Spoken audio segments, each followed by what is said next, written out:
Levítico capítulo 20. Ser-me-eis santos, porque eu, o Senhor, sou santo, e separei-vos dos povos para serdes meus. Versículo 26. Israel já era muito numeroso no deserto e certamente se estabeleceria como uma nação numerosa em Canaã. Era imprescindível que houvesse leis, inclusive leis penais que inibissem a prática de crimes no meio do povo. Os crimes descritos no capítulo de hoje compõem, por assim dizer, a lista dos mais hediondos aos olhos de Deus. Suas sanções, que incluem pena de morte e esterilidade, já dizem por si só que a tolerância divina não os admite. Sacrifícios humanos, idolatria, imoralidade sexual, filhos rebeldes, alimentação imunda e feitiçaria eram práticas comuns entre os povos que habitavam em Canaã, porque fizeram todas estas coisas. Por isso, o Senhor os lançaria para fora daquela terra. Até hoje, as penas estabelecidas por Deus chamam a atenção para o rigor que possuem.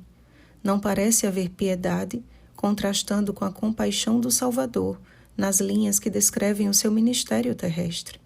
Todavia, este contraste desaparece quando examinamos toda a história de Israel e a misericórdia e a paciência de Deus para com os filhos do seu povo.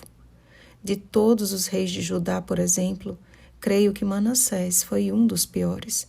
Dentre os crimes citados neste capítulo, pelo menos 90% deles Manassés praticou e ainda outros cometeu.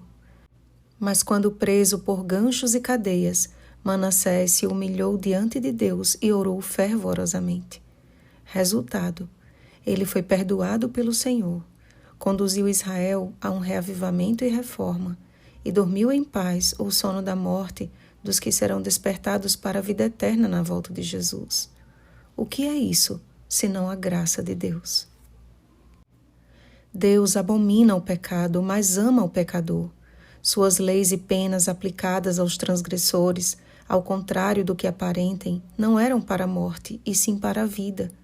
Quando uma mulher adúltera foi levada à presença de Jesus, em João capítulo 8, versículos 1 ao 11, a lei dizia que ela deveria morrer, mas também dizia que ela não sofreria a pena sozinha. Se um homem adulterar com a mulher do seu próximo, será morto o adúltero e a adúltera. Jesus estava diante de uma acusação justa, considerando que a mulher adulterou, mas também de um julgamento injusto, porque ela não adulterou sozinha.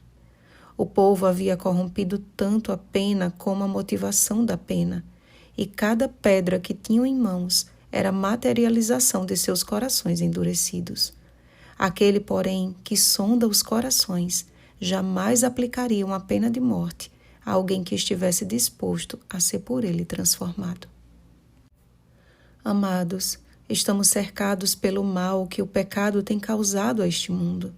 A respeito disto está escrito: ai da terra e do mar, pois o diabo desceu até vós cheio de grande cólera, sabendo que pouco tempo lhe resta. Apocalipse capítulo 12, versículo 12. E fechar os olhos para não ver as abominações que acontecem todos os dias, e o pior, que tem acontecido até mesmo no meio do professo povo de Deus, não resolve nada. Pelo contrário, só faz com que o pecado de um atinja também a sua família. Quando lemos o relato do rei Manassés, de seus pecados e de sua conversão, em 2 Crônicas capítulo 33, versículos 1 ao 20, percebemos que não cumpre a nós julgarmos a ninguém no sentido do que só o Senhor pode enxergar, mas certamente cumpre-nos falar e viver a vontade do Senhor como seus atalaias, intercedendo sempre por nossos irmãos, porque não há admoestação mais eficaz para o impenitente do que o exemplo de uma vida consagrada a Deus. Cumpre-nos viver como aqueles que estão à espera do selamento final. Apocalipse capítulo 7, versículo 3. Porque como foi revelado ao profeta Ezequiel, assim será nos últimos dias. O selo de Deus só será posto sobre a fronte daqueles que suspiram e gemem por causa de todas as abominações que se cometem não somente na terra, mas principalmente no seio da Igreja de Deus. Ezequiel capítulo 9, versículo 4. A profunda angústia levou o ímpio rei Manassés ao arrependimento. Creio que o Senhor trará grande angústia aos Manassés atuais, a fim de que a pena de morte não seja o seu destino final. Nunca foi e nunca será desejo de Deus que o perverso morra em sua perversidade, mas que ele se converta dos seus caminhos e viva. Ezequiel capítulo 18, versículo 23.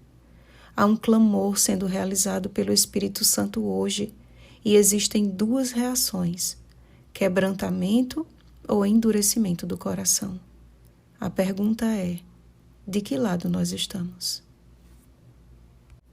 Seja hoje o dia de buscarmos ao Senhor com angústia de alma. Olhemos para a cruz, para o sacrifício do inocente que sofreu a pena de morte pelos nossos pecados.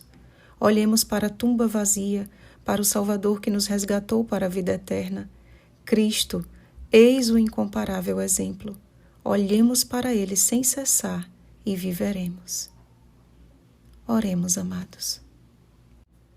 Senhor nosso Deus, logo teremos que comparecer diante da Tua santidade, e somente os que permitiram a obra do Espírito Santo no coração, através do meio purificador, que é o sangue de Cristo, estarão preparados para Te encontrar.